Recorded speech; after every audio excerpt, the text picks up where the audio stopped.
हाँ तो दोस्तों, इस वीडियो के अंदर हम प्लेयर राइटिंग के आईपीओ के बारे में बात करेंगे और जानेंगे कि इस आईपीओ के अंदर आपको कितना लिस्टिंग गेन मिल सकता है और आपको इस आईपीओ के अंदर अप्लाई करना चाहिए या नहीं। चलिए शुरू करते हैं। तो देखिए, सबसे पहले अगर हम आईपीओ की डिटेल्स के बारे में अगर हम बात करेंगे तो देखिए 22 नवंबर को ये आईपीओ में ओपन होता हुआ नजर आएगा और 24 नवंबर को ये आईपीओ में क्लोज होता हुआ नजर आएगा। यहाँ पर अगर हम इश्यू साइज की अगर हम बात करेंगे तो 593 करोड़ के लगभग हमें यहाँ पे टोटल इश्यू साइज यहाँ पे नजर आता है। इसमें से अगर हम देखेंगे 292 करोड़ का जो अमाउंट है वो यहाँ पे हमें कंपनी के पास में जाता हुआ नजर आएगा और बाकी का 301 करोड़ का अमाउंट की अगर हम बात करेंगे तो यहाँ पे जो कंपनी के प्रमोटर्स और जो कुछ प्राइवेट इक्विटी इन्वेस्टर्स हैं वो अपना स्टेक हमें यहाँ पे बेचते हुए नजर आ रहे हैं। अब अगर हम प्राइस बैंड की अगर हम बात करेंगे तो देखिए 304 के कट ऑफ प्राइस पे ये कंपनी हमें शेयर देती हुई नजर आ रही है और एक लॉट के अगर हम बात करेंगे तो एक लॉट के अगर आपको अप्लाई करना है तो 49 शेयर्स के लिए आपको यहाँ पे अप्लाई करना पड़ेगा। अब अगर हम यहाँ पे रिटेल कोटा की अगर हम बात करेंगे अराउंड 35% के लगभग का रिटेल कोटा हमें यहाँ पे कंपनी का नजर आता है। तो उसके हिसाब से अगर हम देखेंगे यानी कि लगभग 210 करोड़ के लगभग का रिटेल कोटा हमें यहाँ पे ये कंपनी का नजर आता है।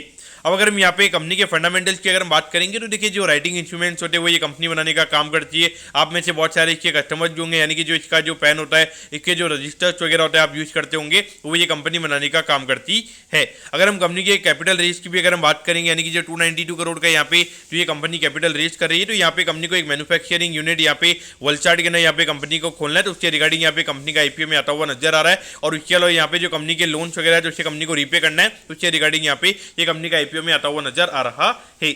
अब अगर हम यहाँ पे वैल्यूएशन की अगर हम बात करेंगे तो देखिए लगभग 3200 करोड़ के मार्केट कैप पे ये कंपनी का आईपीओ में आता हुआ नजर आ रहा है और अगर हम वैल्यूएशन की अगर हम पी रेशियो के हिसाब से अगर हम बात करेंगे लगभग 20-30 टाइम्स के पी रेशियो पे ये कंपनी का आईपीओ में आता हुआ नजर आ रहा है। तो वैल्यूएशन वाइज अगर हम देखेंगे एक नॉर्मल काइंड ऑफ वैल्यूएशन पे कंपनी का आईपीओ आ रहा है। मैं ये नहीं बोलूंगा कि एक लोअर वैल्यूएशन पे कंपनी का आईपीओ आ रहा है, एक फेयर वैल्यूएशन पे कंपनी का आईपीओ में आता हुआ नजर आ रहा है। और मेरे ख्याल से जिस तरीके से अभी हमें नंबर ऑफ आईपीओ ज्यादा देखने को मिल रहे हैं तो वहाँ पे हो सकता है कि यहाँ पे ये आईपीओ में थोड़ा रिस्पॉन्स हमें थोड़ा कम रिस्पॉन्स देखने को मिलेगा।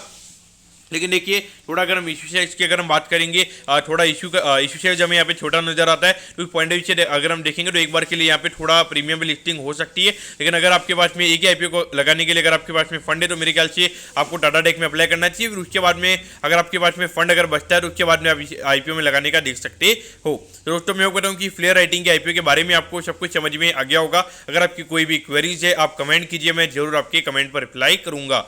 ओके दोस्तों, thank you, have a nice day.